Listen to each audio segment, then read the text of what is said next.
যে বিজিসি বা আমাদের এই সংগঠনটি সাংবাদিকদের অধিকার রক্ষার জন্যই শুধু আসলে কাজ করে নাই।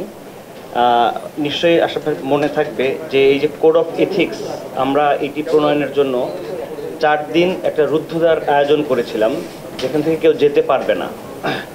এবং সেখানে আমরা নিজেদের মধ্যে ব্রেন স্টর্মিং করে একটা সিদ্ধান্তে এসেছিলাম যে কিভাবে আমরা নিজেদেরকে স্বচ্ছ, সংযত এবং পেশাগত করতে পারি, যাতে কোনোভাবেই আমাদের দিকে মানুষ আঙুল তুলতে না পারে।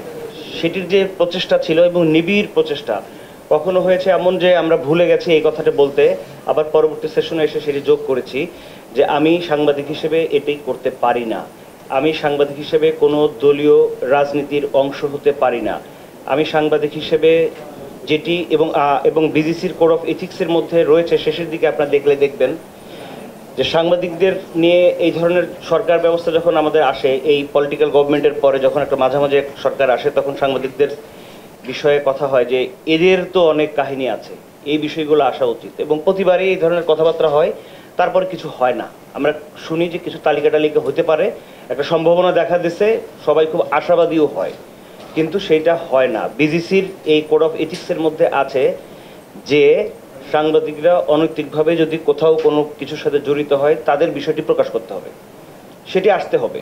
প্রতিবার আমাদের এই কথাটি আমরা বলি।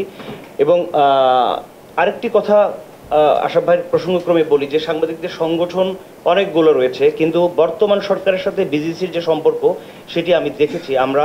আমরা বিজিসির পক্ষ থেকে যখন একটি বিষয়ে আমাদের একটি সম্মেলনের জন্য তাদের কাছে গিয়েছিলাম, আমরা দেখেছি শেষ পর্যন্ত এ ব্যাপারে তাদের এক ধরনের নির্বিকার ভূমিকা, এবং হয়তো ত্রুটি বিচ্যুতি আমাদের কিছু আছে, কিন্তু শেষ পর্যন্ত অন্তত আজকের এই প্রোগ্রাম প্রমাণ করে যে বিজিসি হচ্ছে সম্প্রচার মাধ্যমের একমাত্র সংগঠন যেটি সঠিকভাবে পেশাগত দায়িত্ব কিভাবে পালন করা উচিত সাংবাদিকদের, সেটি নিয়ে কথা বলতে চাই, তার স্বচ্ছতা প্রমাণ করতে চাই এবং তাকে একটি দায়বদ্ধতার মধ্যে ফেলতে চাই।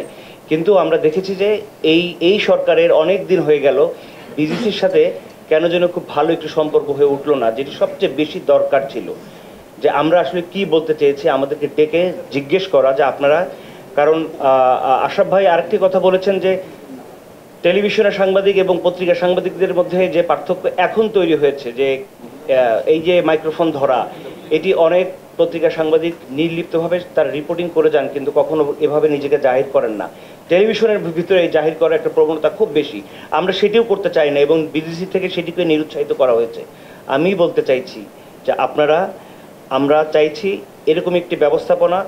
এই যে পেরোলের, এই যে ডিশ চ্যানেলের কথা বলা হলো, আমরা গত সরকারের কাছে কতভাবে ধর্ণা দিয়েছি তার ঠিক নেই, যে আমাদের কন্টেন্ট নিয়ে যারা ব্যবসা করছে তারা আমাদেরকে একটি টাকা দিতে রাজি নয়।